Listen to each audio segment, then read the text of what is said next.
Բարև ձեզ հարգելի ընկերներ, հարգելի Facebook-յան եւ ոչ միայն Facebook-յան, հարգելի ընկերներ եւ ոչ միայն ընկերներ, կարծում եմ մի զգալի մասը թիմա խցանումների մեջ կլինեք եւ քանի որ խցանումների մեջ ուրիշ անելու բան չկա, կարելի է այսօրվա լուրերի ամփոփումը ներկայացնեմ, մեկնաբանեմ եւ այսպես սկսենք խցանումների, նոր խցանումներից, առանձնել իբրև քիչ էին խցանումները Համայնքապետարանը Երևանում նոր ավտոբուսի գծերը առաջ բերե, որպեսզի երթևեկությունը հանրային տրանսպորտի ավելի արագ լինի, բայց դրա հաշվին խցանումները առաջ բերում արդեն ավտոմոբիլային երթևեկության, տաքսիների երթևեկության գծերում։ Ու դա արվում է այն կարգի անհեթեթ սխեմաներով, որ այդ խցանումներում մարդիկ ժամերով կանգնում են, այն դեպքում, երբ որ Երևանում ըստ էության այդպիսի բան չկար, որ ժամերով մարդիկ կանգնեն։ Ու սրանով, չգիտեմ, ինչ որ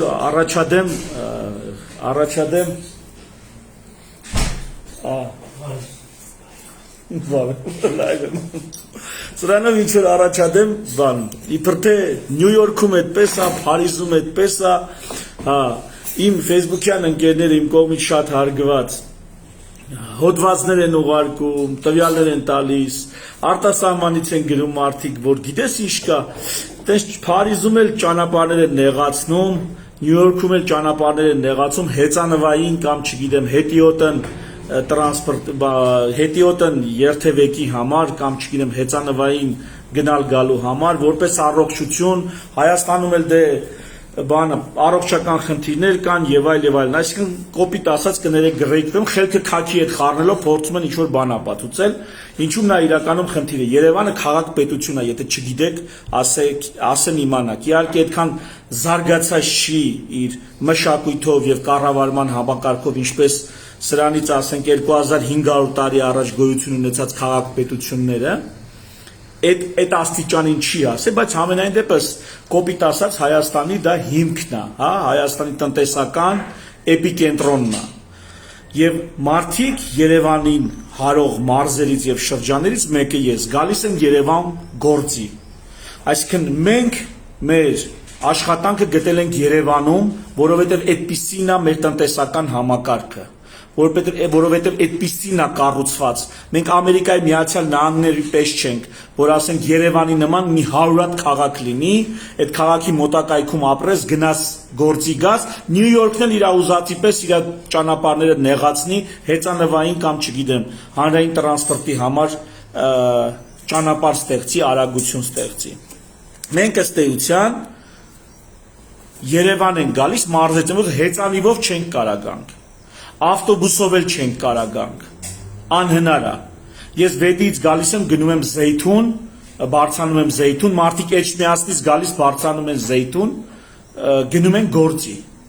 Այդպիսին է, դուք այդպես եք զարգացել, մենք ստեղ մեղ չունենք, դուք ներդրումները այդպես եք արել։ Դուք այնպես եք արել, որ Երևանը միայն զարգանա, մարզերի հերն էլ անիծած։ Դուք այդպես եք զարգացրել երկիրը, մենք էլ ուզած տեղավորվում ենք դրա մեջ։ Հասկանում եք, եթե այսօր Արարատի մարզում կամ չգիտեմ Լոռու մարզում կամ չգիտեմ նույնիսկ Շիրակի մարզում մի կես միլիոնանոց քաղաք լիներ, ստեղ 1.5 միլիոն հավաքվելու փոխարեն, այս քաղաքը ստեղծվել է որպես 500,000-անոց քաղաք կես միլիոնի համար։ Լավ, պայթի տրակի 1 միլիոն։ Բայց այն կես միլիոնը, որ ավել Երևանում դուք բերել լցրել եք, Էդի բերել եք ի հաշիվ այն չզարգացած մարզերի, որոնք այդ կես միլիոնի հաշվին պիտի զարգանային։ Ու դուք հիմա ստեղծել եք այդպես մի համակարգ։ Էդ էլ ասեմ ինչի եք ստեղծել, այդ իմ խելոք ընկերները, որ Փարիզից ու Նյու Յորքից են օրինակ բերում, որովհետև ցանկացած քաղաքական ուժ, որ իշխանության է անցել Հայաստանում, ինչ խնդիր ունի։ Մեր մոտ ընտրական համակարգը այնպես է, որ 50% + 1 ձայն ես հավաքում ու դու իշխանություն ես, ասած կոպիտ ասած, ընդհանուր գծերով եմ ներկայացնում, այս հարցի շուրջ չեմ ուզում մանրանամ։ 50 + 1 ձայն ես հավաքում ու վերջ, դու իշխանություն ես երկրում։ Այդ 50 + 1-ը որտեղ է? Երևան, շրջակա բնակավայրեր, ոչ թե շրջակա մարզերն էլ հետը վերցրած, շրջակա բնակավայրեր։ Դա անում է Հայաստանի բնակչության 50 + 1%-ը։ Արդյունքում, եթե դու տնտեսական ներդրում ես անում այդ շրջանում, եթե դու բարեկեցություն ես ապրում այդ շրջանում, հերնելանից ըստ թե մնացածի ինչ վիճակում են, այդքան ընտրող արդեն քոնն է։ Այդ ռայոններից էլ, չգիտեմ, Ամասիայում է, Մեղրիում է, չգիտեմ որտեղ է, Նոյեմբերյանում է, ընդեղ էական չի, ընդեղ էլ ոնց էլ չլինի տեղական դիկտատորները, դիկտատորիկները, տեղական շոպլիկները մի քանի ձայն քո համար կհավաքեն։ Բայց քեզ պետք է եղել Երևանի շրջակա բնակավայրերի բնակչության քվեները։ Արդյունքում ամբողջ ներդրումը, բարեկեցության ամբողջ պոտենցիալը դրվել է Երևանի եւ շրջակա բնակավայրերի վրա, որպեսզի մարդիկ անընդհատ վերընտրվեն։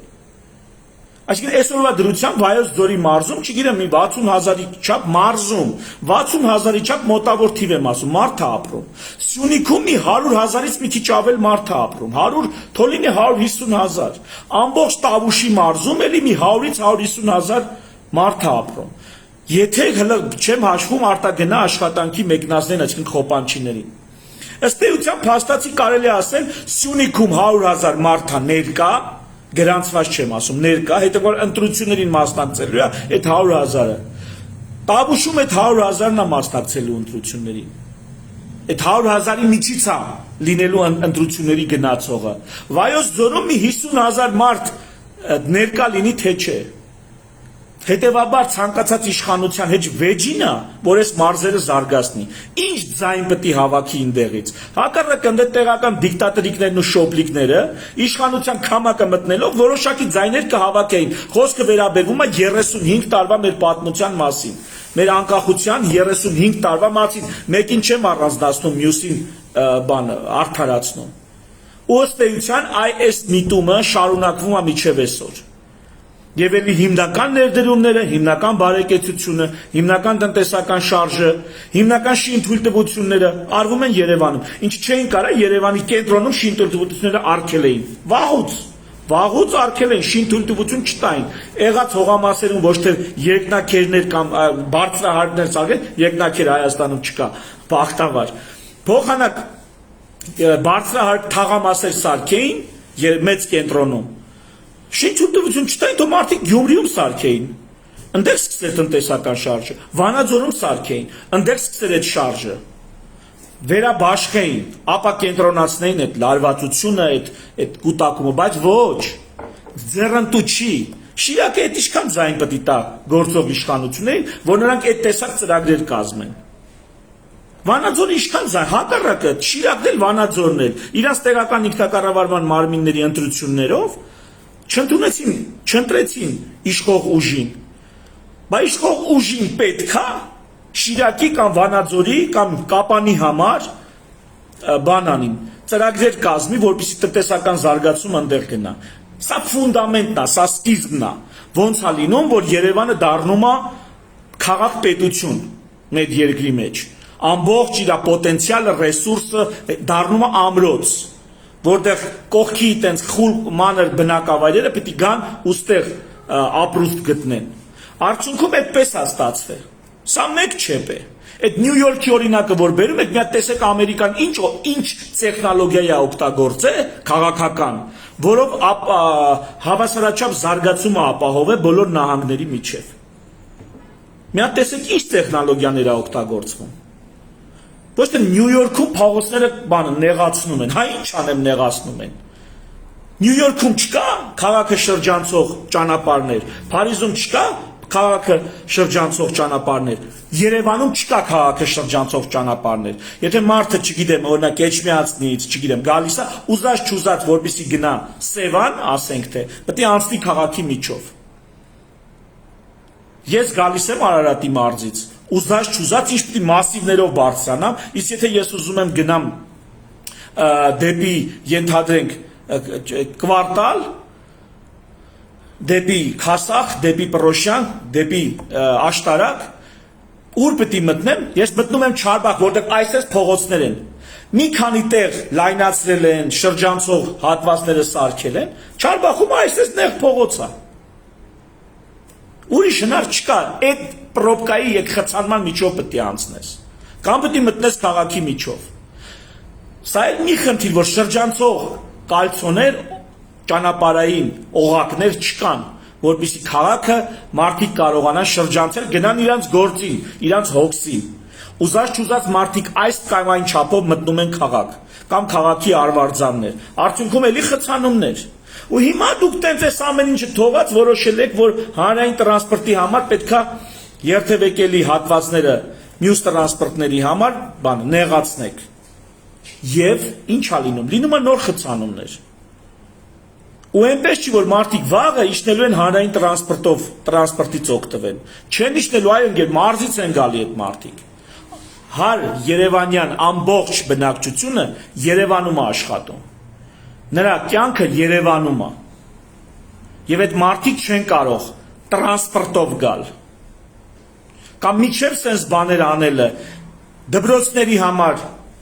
ավտոբուսներ ստեղծեիք, ուսանողական ավտոբուսներ ստեղծեիք, ենթադրենք, չգիտեմ, ամերիկյան կինոներում տեսել եք ոնց է դպրոցի համար հավաքելով գնում ավտոբուսը։ Այդ ավտոբուսը ստեղծեք, հետո նոր ասեք, այսինքն ծնողն ինչ պետք է անի։ Առավոտ իր երեխուն տանում է իջացնում է դպրոց, արդեն երևանցիների մասին եմ խոսում։ Երևանցին իր երեխուն տանում թողում է դպրոց, ինքը գնում է աշխատանքի։ Ինչ պետք է անի։ Պետք է երեխու ձեռը բռնի, նստի տրանսպորտ, հանրային տրանսպորտ։ Տանի դպրոց իջացնի, հետո ընդից մտածի ոնց է գնալու իր գործի տեղը մի հատ ուրիշ տրանսպորտ փոխի, հա։ Այդ նույն Ամերիկայի օրենքը, չգիտեմ, Փարիզի օրինակը, այդ սաղ առումներով մենք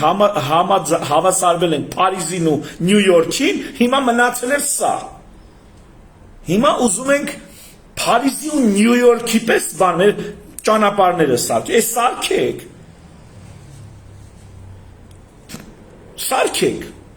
Հա, առաջինը թե Երևանի քաղաքապետի այդ ավտոկայանատեղին հանեք։ Ինչ է Երևանի դիմաց, քաղաքապետարանի դիմաց ավտոկայանատեղի դրեք։ Բա հեծանիվներով եկեք, այ ընկեր։ Ինչ եք ավտոկայանատեղի, հեծանիվի հարցն է լուրջ Երևանի համար։ Երևանը այնպեսի քաղաք չի, որ ցենց Դուրան դաշտավայրի վրա կառուցած լինի, դու կարողանաս հեծանիվով տեղաշարժվես։ Մարզերից ասեցին, ես չեմ կարող նստեմ հեծանիվով գամ գործի։ Էսի մեկ։ Ու էլի ամբողջ Էջմիածինը, ամբողջ Մասիսը, Աբովյանը, Աշտարակը, այս ամբողջ ժողովուրդը ու իրանց հարակից ավաններն ու գյուղերը Երևանում են աշխատանք գտնում։ Ինչու, որտեղ այդպիսին է պետական քաղաքականությունը ու այդպես է եղել տասնամյակներ շարունակ։ Հիմա մենք չենք կարող գանք։ Բա Երևան ջան, այդ դուրան հարթությունը չկա։ Մարդիկ ոնց են, օրինակ եմ ասում, հա, կենտրոնից բարձրանալու մասիվ կամ մասիվից հետ եկան ոնց են վերադառնում։ Ոնց են բարձրանում Բաղրամյանով Կոմիտաս։ Քաղաքը այսպես է։ Հա, հարավ-արևմտյան թաղամասից կենտրոն էլի հարթա կարելի է հասնել։ Բայց այն շրջակայքը, Ավանը, մասիվները, Կոմիտասը, Դավթաշենը, ընդեղից կենտրոն իջնելը կամ կենտրոնից այն կողմ բարձրանալը, դա լուրջ ճանապարհ է, մարդիկ հեծանիվով ոնց են բարձրանալու։ Այսինքն ես սպորտսմեն, որ կարողանան առած, կամ լավ բարձրացան քրտինքի մեջ կորած, հասավ գործի տեղը։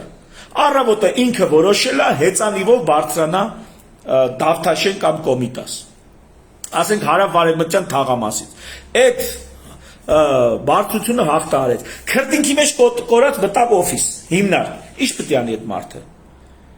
Այդտենց ընդունված է, հա, դուշևորները դրած է, ցնցուղի համար լոգարանները դրած է, մարդիկ մտնեն մի հատ լողանան, մաքրվեն, ակուրատնի հագնվեն, մտնեն աշխատանքի։ Այդ համատարած հիմնարկներում էսի տրադիցիա է, հա։ Թե այդ քրտնաթոր հոտը վրա պետք է նստի աշխատանքի։ Ասենք բժիշկ կա։ Մտել է հիվանդանոց, քրտինքի մեջ կորած, ինչ պետք է անի։ Հասկանում եք անհետեթությունը։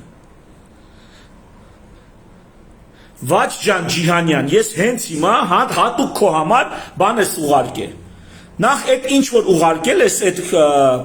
ասա, այդ հոդվածները որ ուղարկում ես, այ ընկեր, նախ գոյությունի պատճառականություն եւ կորելյացիա։ Ինչ էլ որ ուղարկում ես, դու քո ուղարկած մի հատ առողջ ապրել սիրտանոթային հիվանդությունների, իսկ կարող է սկրինինգն է սիրտանոթային հիվանդությունների խնդիրը, իսկ կարող է ստրեսներն են, իսկ կարող է աշխատավարձն է միջին, իսկ կարող է օրենքի ու արդարության մակարդակը տվյալ երկրում ազդում է սիրտանոթային համակարգի հիվանդությունների վրա, իսկ կարող է սիրտամշակույթն է առհասարակ, իսկ կարող է այն միտքն է, որ պատերազմ է լինելու ու ցանկացածս վերջին հաշվով գնալու ենք մատաղ լենք ու դրա համար մարդիկ թքած ունեն երկար ապրելու վրա։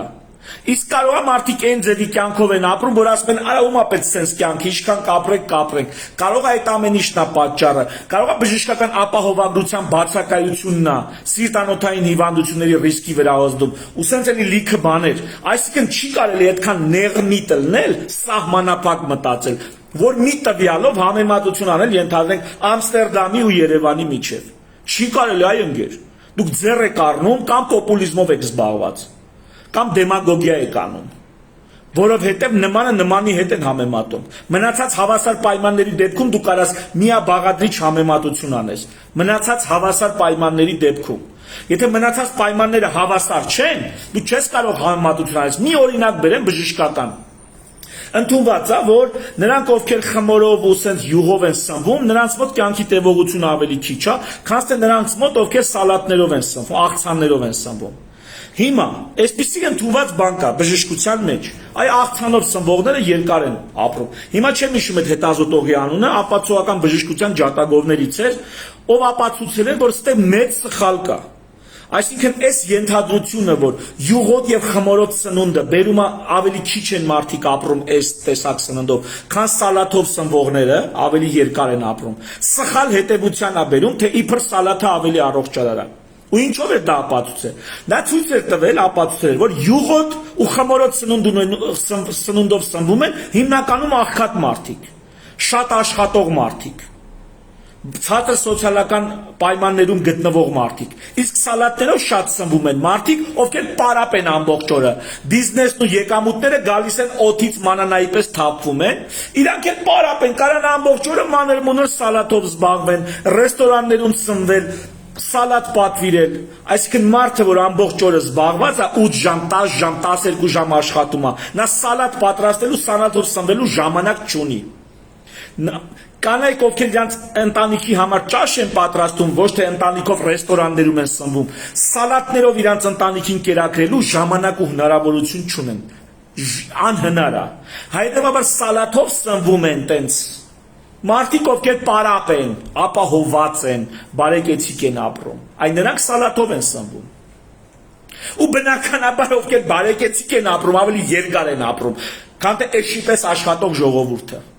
Ու այս ապացուցողական հիմքը բերել էր, որ սրանք ավելի լավ բժշկական ապահովագրություն ունեն, պրոֆիլակտիկ զննումներն անցնում են, եւ այլ, համել սալաթով են սնվում։ Իսկ այս ժողովուրդը, որ յուղով ու խմորով է սնվում, հիմնականում այս ժողովուրդը վատ բժշկական ապահովություն, վատ պայմաններ, ժամանակին չեն կարում դիմեն, հարուստ բժիշկներին, չգիտեմ, ուժեղ պրոֆեսիոնալներին չեն կարում դիմեն,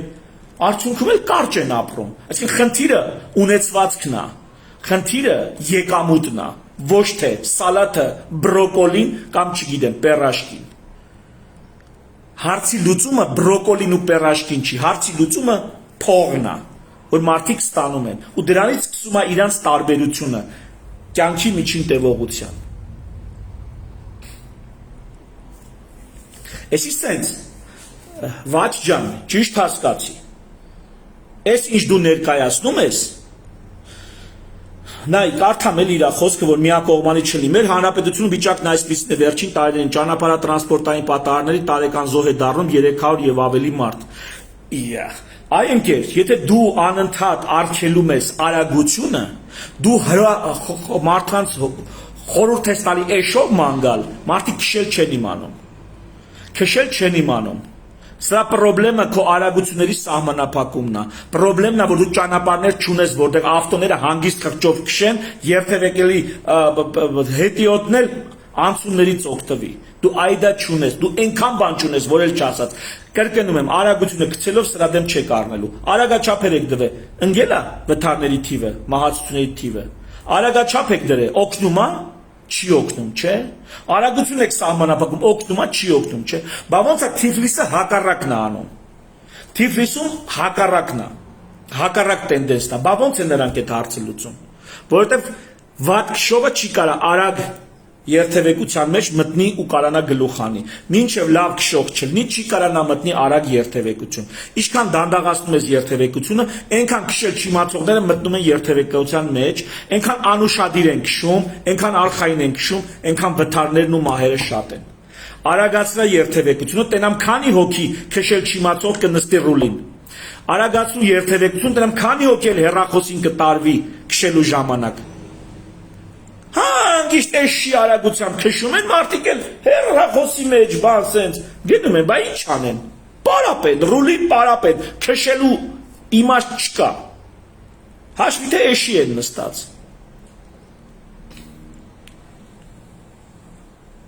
Վաչ ջան, այդ ստատիստիկան որ տալիս ես 300 եւ ավելի մարդ զոհվում է, վիրավորվում է 4000-ից ավել։ Այդ ստատիստիկան դրանից չի, որ դու արագաչափ ես դնում ու ճանապարհ ես նեղացնում ու պրոբկեք ես առաջացնում։ Դա դրանով չեն լուծում։ Գնա Վրաստան տես ոնց են լուծում։ Այդ հարցը տենց են լուծում։ Ու էլի լիքը երկրներում այդ հարցի լուծումները կան։ Ու վերջին հաշվով, լավ սրա մասի ես լայվեր արել եմ, հիմա չեմ ուզում անդրադառնալ։ Հիմա մի խոսքով ուզում եմ ասեմ, ես կյանքից կտրված փաստարկները, կյանքից իրականությունից կտրված Ամստերդամում դե սենց է, Երևանում էլ սենց պետք է լինի։ Այ քեզ բան։ Հələ գնացան մնացած պայմաններով Ամստերդամը Երևանի հետ հավասարացրու։ Հետո այդ պիկետի վրա համեմատեք, տենանք Երևանում սենց է ճիշտ, թե նենց է ճիշտ։ Նմանը նմանի հետ են համեմատում, ժողովուրդ ստատիստիկան տենց է լինում։ Նմանը նմանի հետ են համեմատում։ Չի կարելի վերցնել տղամարդուն, կնոջը եւ ասենք որոշել ինչ ասեն։ Ինչպիսի պայմաններում ով ավելի շատ երեխա է բերում։ Տղամարդ երեխա չի բերելու երբեք։ Պայմանները դե կապ չունեն։ Երևանն էլ քաղաք-պետություն է, որը սպասարկում է մարզերին եւ ստեղի տրանսպորտը, դա մարզերից եկող գնացողներ են մեծ հաշվով։ Ստեղի տրանսպորտը իրանց երեխեքին դպրոց տանող չգիտեմ։ Հիմա էլ էս ամառը խո դպրոց չկա, ուսանող չկա, պրոբկա է, չէ։ Ուրեմն վատ է կառավարում։ Այդ ոնց ալնում որ ուսանողությունը, դպրոցները բաց, արձակուրդների շրջանից դուրս, ակտիվ դասերի շրջանում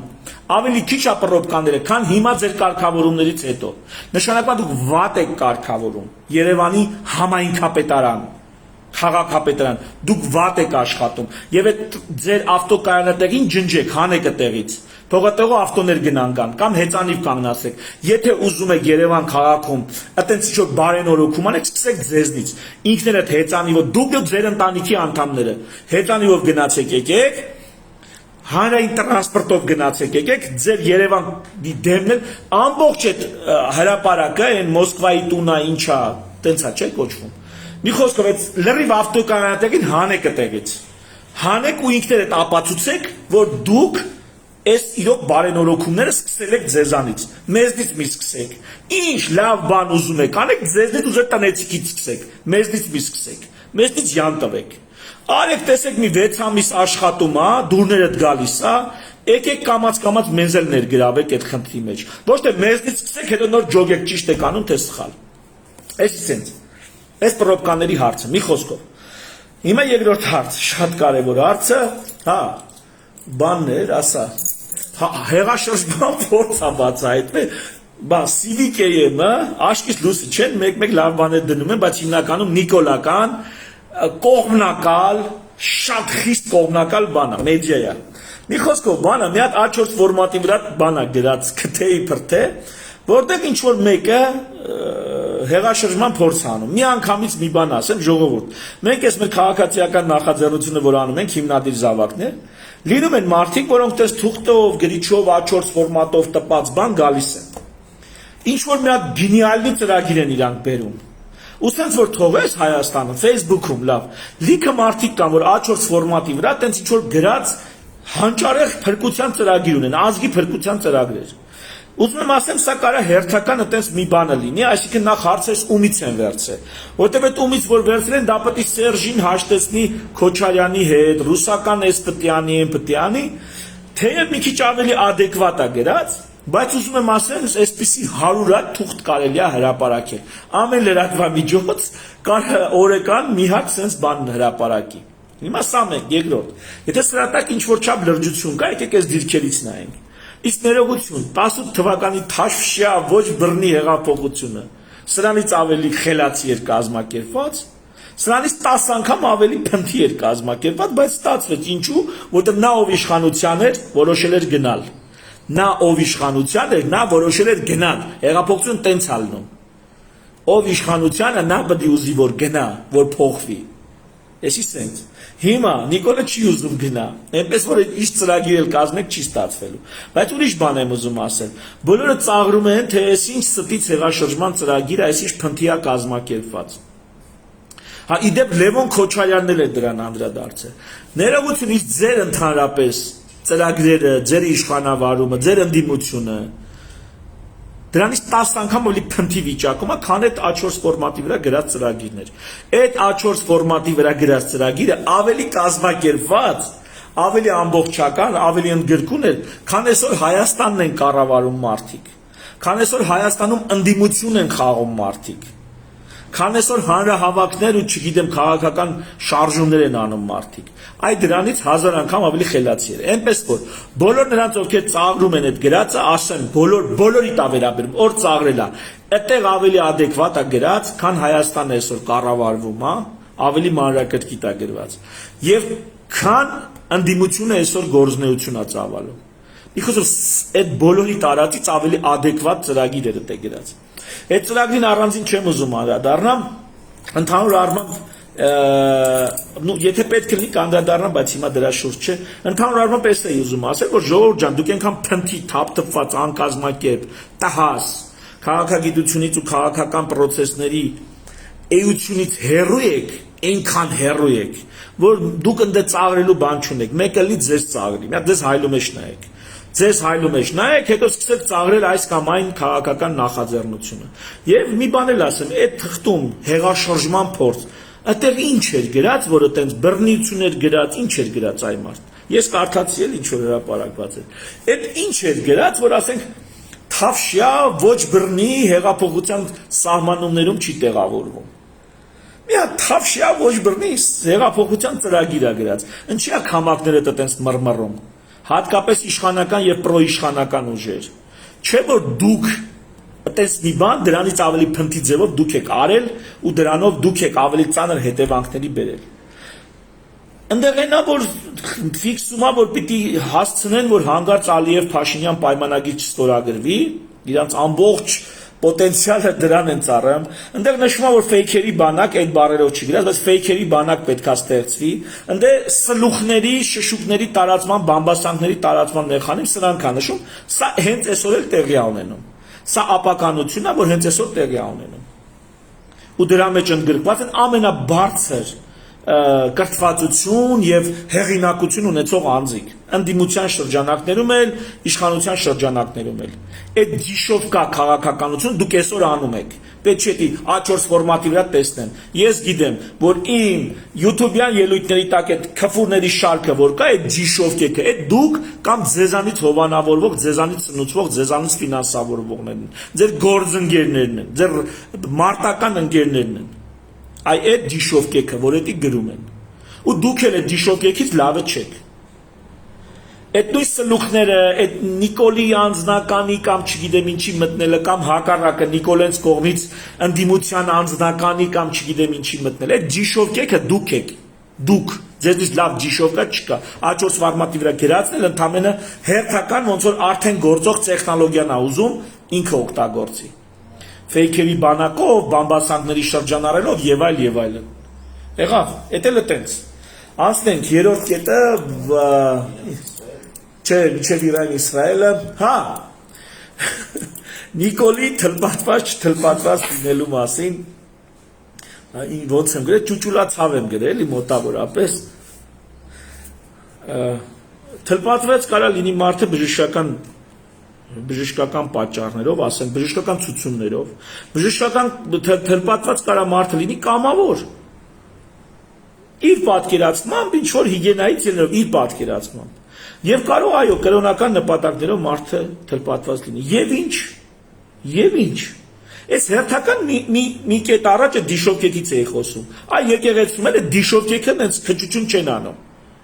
Եկեղեցին ապականողներից մեկն էլ դուք եք, եկեղեցական դիշովկեք։ Եղավ, որ եկեղեցականի վեղարը հակների ձեզ թույլ եք տալի այդ տեսակ էժան բան։ Նիկոլը մի կողմից է ապականում եկեղեցին որպես արժեք, դուք էլ ներսից եք էդի քանդում ապականում որպես արժեք։ Այ իրար քթել եք։ Ափսոսը եկեղեցին է։ Ափսոս են առաքինի եպիսկոպոսներն են, սրբազար հայրերն են, ովքեր կրակն են ընկե ձեր այս մանկամտության անմեղսունակության ձեռքը։ Պոլսո պատրիարքարյանը մտքովս անցավ, ինչի է դռները փակել Նիկոլի առաջ, եւ որ Նիկոլը Թուրքիայում էր, ժողովուրդ դա չէր փակել, որպեսզի Նիկոլին մերժեր, այդ մարդիկ դուռը կբացեին։ Փակել են, որպեսզի բամբասանք, այ ձեր էլի նույն ձեր ձիշովկա բանգասանքներին տեղից չտան, որոնք ինչ էի ասելու, ուզում են Գարեգինին գցեն, որպեսզի Պոլսո պատրիարքին բերեն, բան, կաթողիկոս դնեն, այդ մարդիկ էլ դուռը փակել էին, որ իրանց վրա տենց խոսք ու զրույց չտարածվի։ Ընդամենը այդքան բան, նրանք Նիկոլին կընդունեին, նրանց դες չի։ Ուղղակի չուզեցան ոնց որ սոլիդարություն ցույց տվեցին եկեղեցուն ու չուզեցան բամբասանքների տեղիք տալ։ Էդ էլ տենց։ Այսինքն այն աստիճան է էժանացրես, մարդիկ վախենում են բամբասանքի տեղիք տալուց, ուզած չուզած սկսում են ոչ adekvat գործել, որպեսզի բամբասանքի տեղիք չտան։ Այ այդքան էժանացել եք։ Ու հատկանշական է, որ այդ հեղաշրջման փորձի ժամանակ TikTok-ի վրա է շեշտը դնում, հատկապես TikTok-ով պետք է աշխատեն։ TikTok նայողներին էսի ասեմ, ժողովուրդ, ձեզ էշի տեղ են դրել, մտածում են ուրեմն, կարծում են, որ դուք դեբիլների առանձնահատուկ տեսակ եք։ Ես չեմ ասում, իրանք են TikTok-ը առանձնացնում, այսինքն հեղաշրջում ես ուզում անես, հատկապես TikTok-ի վրա աշխատի, ընդ էշ են, չեն հասկանում, ինչ են լսում, չեն վերլուծում, ինչ են լսում, նրանք ավելի ուժեղ կմնեն ազդեցության տակ։ Ուսանողությունը, որ ջահելներ են, միամիտներ են, շուտ կողքեվորվեն, հուզական ինչ-որ բաներ կօգտագործեն։ Մի խոսքով, TikTok-ի ժողովրդին եմ այս խոսքը սուղում, ժողովուրդ ջան, մի քիչ զգուշ եղեք, ձեզ հատուկ դիագնոզ են դրել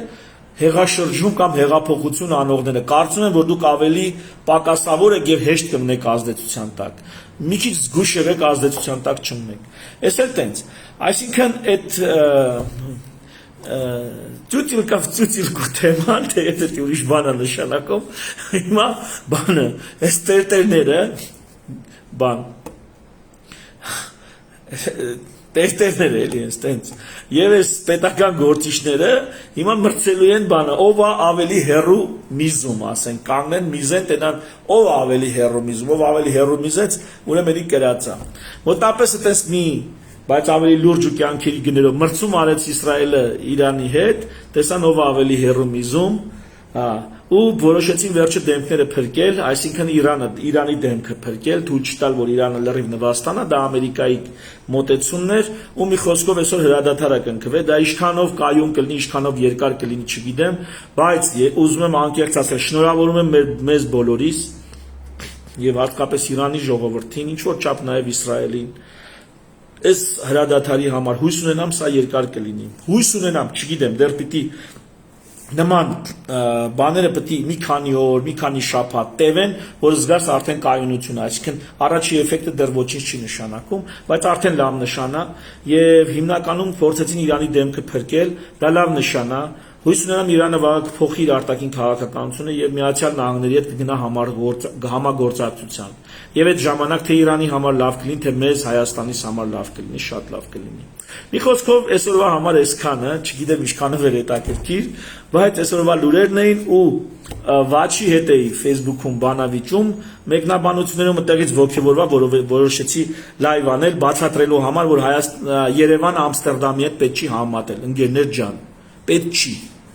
Պետք չի մեզ այն աստիճան էշի տեղ դնել, որ Երևանը Ամստերդամի հետ համեմատելով ճիշտ ու սխալ ցույց տալ փողոցների լայնության կամ երթևեկության։ Մնում է բա Վենետիկի հետ համեմատեք։ Համեմատեք։ Չի կարելի։ Շանհայի հետ համեմատեք։ Ասեք Շանհայում էսպես է, ահա Երևանում էլ էսպես պետք է լինի։ Ձեռ եք առնում, այ աղբեր։ Երևանը հլվոր, քաղաք պետությունը, մարզերից էներգիան աշխատուժը փողը կամող, ուստեղ ռեալիզացվող, էտ է Երևանը, մարդիկ,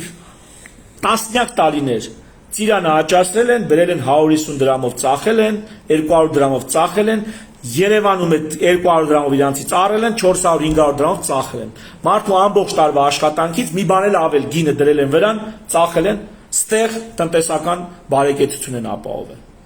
Այդ մարդն էլ իր ամբողջ տարվա քոր կոպեկը մի անգամ բերք տվող, արել է 150-200 դրամով գնացել է տուն։ 100 դրամով։ Էդ է Երևանը։ Ամեն ինչ արվել է, որ Երևանն ապրի, մարզերի հետ անիծած։ Դե հիմա հետևանքները պիտի կրեք։ Մինչև նոր մարզային կենտրոններ կլինեն, քաղաքներ, տնտեսական կենտրոններ, որտեղ մարդիկ ապրուստ կգտնեն։ Մարզերի հաշվին Երևանը կայացրել, էդի եկեք ընդունենք։ Մարզերի հաշվին, մարզերի տնտեսական շարժի հաշվին, մարզերից խոպան գնացողների հաշվին Երևանը կայացրել։ Երկրի կեսը բերել լցրել եք Երևան։ Չի կարա հիմա Երևանի համայնքապետարանը տենց գցի բռնի, որ եկեք հեծանիվով մարդիկ գնան գան։ Հանրային տրանսպորտը այ սենց ավելի լավ կաշխատի։ Ընկեր, այս քաղաքը մայրաքաղաք է ու ամբողջ երկրի հաշվին կայացած ու կայացող միջև հիմա կենտրոնում շինթույլտվություն եք տվել։ Կինո Մոսկվայի դեմը բարձրահարկի շինթույլտվություն եք տվել։ Գագիկ Ծառուկյանի շենքը։ Այդ դուք եք, արդեն ձեր օրոք է արվել։ Դուք եք։ Ձեզ իլներ հրապարակի կենտրոնում էր շինթույլտվություն կտայիք։ Կասեիք ափսոս է տարածքը, թող այդ կենտրոնի այն գորգը որ կա սարքած այդ կենտրոնում էլ շենքեր լինի։ Ձեզ մնար էդ էլ շինթույլ։ Հետո այդտեղ ավելանալու էին լիքը մեքենաներ, հետո ասելու եք ոնց էս մեքենաների հարցը լուծենք։ Ոնց որ ասենք, չգիտեմ, թաղամասեր կան, հələ չեն էլ բնակեցված լիովին, բայց թաղամասերը որ բնակեցվեն, ցիրկի մոտը կա, չգիտեմ, Չերեմուշկա կա, հսկայական թաղամասեր են։ Այդպիսի մի թաղամաս սարքեր Վանաձորում կամ Գյումրիում ահռելի օգուտ կտայի տնտեսական շարժին, այդ քաղաքներին։ Կապանում սարքեր այդպիսի մի թաղամաս։ Բերեստեր եք սարքե։ Լավ եք արել, ստեղ եք շինթույլտվություն տվել, լավ եք արել, հետևանքները բարի եղեք կրեք։ Ու այդ թաղամասը հեծանիվով ման չի գալու։ Այդ թաղամաս գնացողը ավտոբուսով չի գնալու այս կոմենկում։ Եթե նույնիսկ ավտոբուսով գնան, այսօր ինչքան մարդատար ավտոմեքենա կա, այդքան ավտոբուս է պետք, որ այդ մարդկանց տեղափոխես։ Թերևս այսքանը ժողովուրդ ջան։ Կներեք ես իմ շուխուրով խոսալու համար, այսօրվա համար թերևս այսքանը, ցտեսություն, ամենալավ բաները։